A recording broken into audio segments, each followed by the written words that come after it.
começar então sobre tumores neuroendócrinos, o que eles são, qual que é a origem e o que são células neuroendócrinas? Perfeito. Então, nós temos células neuroendócrinas, né, pelo nosso corpo todo, né, principalmente em órgãos do aparelho digestivo, mas de uma maneira geral no nosso corpo todo. E a gente chama de células neuroendócrinas porque elas têm características, quando a gente olha no microscópio e olha algumas proteínas expressas, que se assemelham às células endócrinas, porque elas podem produzir algumas substâncias, e também às células do sistema nervoso. Por isso que elas têm esse nome de células neuroendócrinas. E elas também podem se multiplicar anormalmente por causas X, diversas, e dar origem então aos tumores neuroendócrinos. Então, já daí a gente sabe que eles podem nascer em qualquer órgão, né? Mas são mais frequentes pulmão, intestino, pâncreas, entre outros. Eu não teria fatores genéticos, são fatores casuais. Na imensa maioria dos pacientes, os tumores neuroendócrinos são de origem esporádica. A gente não pode atribuir isso a uma causa genética. Porém, ali 5, 10% dos pacientes podem ter uma causa hereditária. Mas isso é raro. Síndromes familiares, Isso, neoplasias endócrinas múltiplas, síndrome de von Hippel-Lindau e por aí vai. Mas são muito raros. Tá. E por que se demora para fazer o diagnóstico dessa doença? Bom, primeiro porque geralmente é uma doença indolente, né, assim, de uma maneira geral, claro que tem um espectro, né, que você pode desde o tumor mais bonzinho da oncologia até o mais agressivo, né, dentro da classe dos tumores neuroendócrinos. Mas a maior parte deles, às vezes, são pequenos, estão localizados em órgãos que muitas vezes a sua presença ali não traz sintomas, né, mas eles geralmente são diagnosticados muitas vezes ao acaso. O paciente fez uma endoscopia por outra razão, acabou achando um pequeno tumor neuroendócrino, ou fez uma colonoscopia, acabou achando, ou fez um ultrassom do abdômen, achou lá uma bolinha no pâncreas e por aí vai.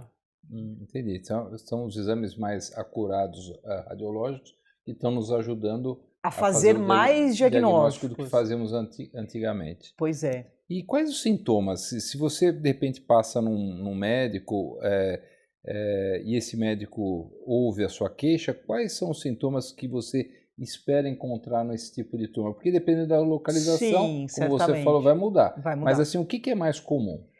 Por exemplo, pequenas lesões, elas usualmente não vão causar sintomas, né? Mas vamos supor que um tumor venha a crescer. Então ele pode doer, vou dar um exemplo, um tumor neuroendócrino que nasceu no pâncreas. De repente ele começa a crescer, ele pode invadir os nervos que estão ali na região posterior do pâncreas e causar dor abdominal.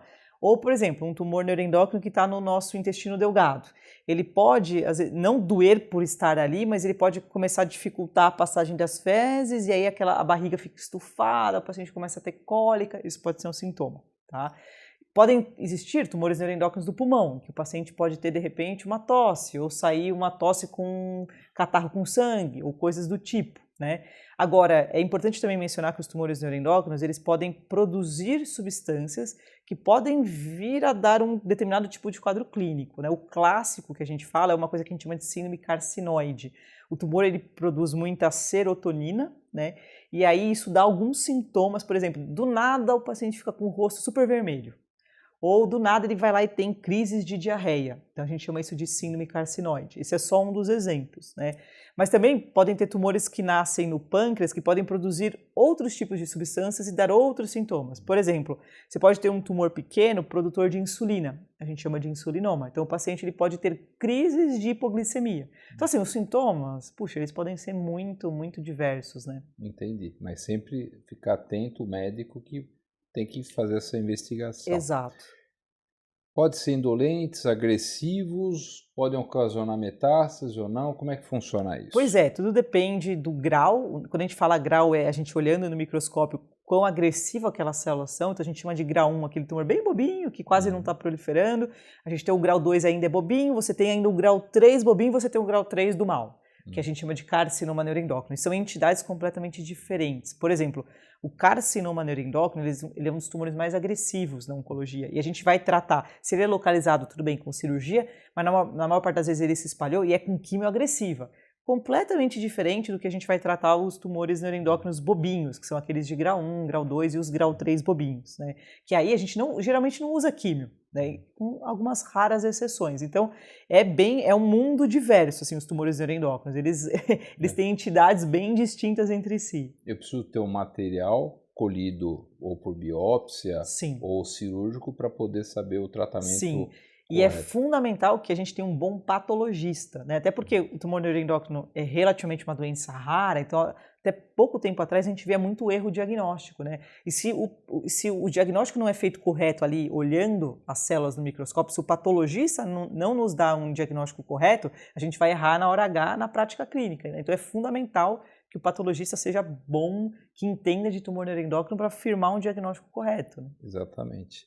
E quais locais mais acometidos que a gente tem? Porque eles estão divididos em gastrointestinais, pulmonares e pancreáticos. Como é que funciona Pois isso? é, a gente tem uma classificação na literatura, até para a gente poder agrupar os estudos, enfim. Então a gente subdivide, né, nos tumores neuroendócrinos pulmonares, e a gente tem o que a gente chama de gastroenteropancreáticos, que é tudo que nasce na nossa barriga. Mas ainda dentro dos gastroenteropancreáticos, às vezes a gente divide em que a gente chama de gastrointestinal, que envolve os gástricos e os de intestino, e os pancreáticos, até porque eles têm, assim, do ponto de vista molecular, eles são um pouco diferentes, isso também pode implicar num tratamento um pouco diferente, né? Mas os locais mais frequentes realmente são no trato do aparelho digestivo, então a gente vai encontrar muito intestino delgado, alguns tumores bobinhos no estômago, no intestino e no pâncreas, são os mais comuns. E é engraçado, assim, como cirurgião, às vezes a gente acha a metástase e não acha o tumor primário, né? Sim, isso acontece com certa frequência, né? E isso acontece em vários tumores na oncologia, mas também acontece nos tumores neuroendócrinos. Então,